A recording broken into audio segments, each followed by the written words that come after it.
দেশের মানুষ স্বৈরাচার বিদায় করেছে, সময় এখন দেশ গড়ার, এমন মন্তব্য করেছেন বিএনপির ভারপ্রাপ্ত চেয়ারম্যান তারেক রহমান।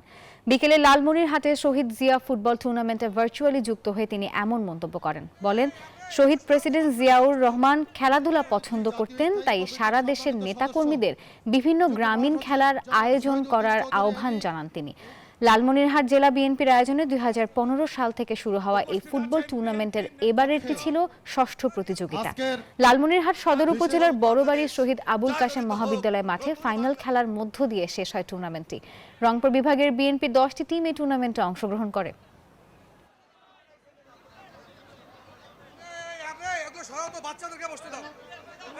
জাতীয় স্থায়ী কমিটির সম্মানিত সদস্য, যোগ্য মহাসচিব জনাব শহীদ উদ্দিন চৌধুরী আইনি